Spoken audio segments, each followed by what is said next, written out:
धनंजय मुंडेंच्या राजीनाम्याच्या मागणीवर अजित पवारांनी सोडलं मौन. पुराव्याशिवाय कारवाई करणार नसल्याचं केलं स्पष्ट. ज्यांच्याकडे पुरावे आहेत त्यांनी ते द्यावेत. विरोधकांना आव्हान.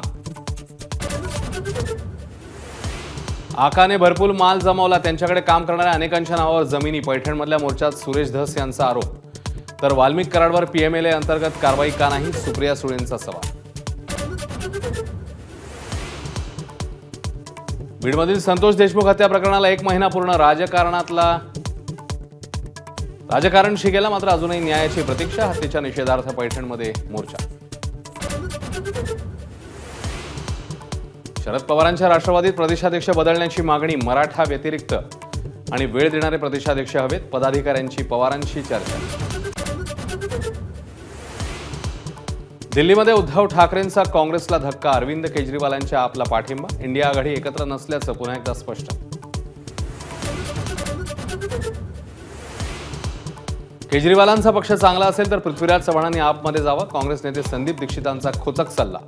तर दिल्ली विधानसभेतील वक्तव्याचा संदर्भातला विपर्यास. चव्हाणांची सारवासारव. राज्यपाल नामनिर्देशित विधान परिषदेतल्या 12 आमदारांबाबत महायुतीला मोठा दिलासा. कॅबिनेटमध्ये यादी मागे घेण्याचा निर्णय कायदेशीर. आव्हान देणारी ठाकरे गटाची याचिका हायकोर्टाने फेटाळली. फडणवीस मुख्यमंत्री झाल्यावर आदित्य ठाकरेंनी घेतली तिसऱ्यांदा भेट. उद्धव ठाकरेंनी मुंबईमध्ये सर्वांना पाण्यासाठी तयार केलेल्या धोरणावरची स्थगिती उठवण्याची मागणी.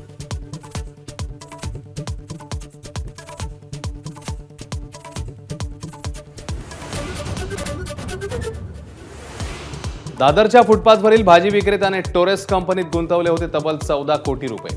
प्रदीप कुमार वैश्य यांच्या गुंतवणुकीने सगळ्यांचेच डोळे विस्फारले. सावित्रीबाई फुलेंच्या सहकारी मानल्या जाणाऱ्या फातिमा शेख यांच्याबद्दल दिलीप मंडल यांचा गौप्यस्फोट. अस्तित्वात नसलेलं फातिमा शेख हे पात्र आपणच तयार केल्याचाही दावा.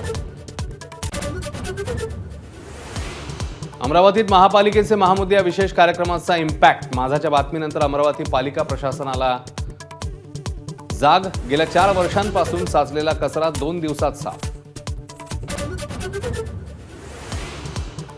साहित्य संमेलनासाठी महाराष्ट्र सदन मोफत देण्याचे मुख्यमंत्र्यांचे निर्देश.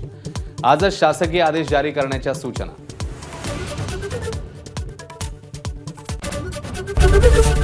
एबीपी माझा, उघडा डोळे बघा नीट.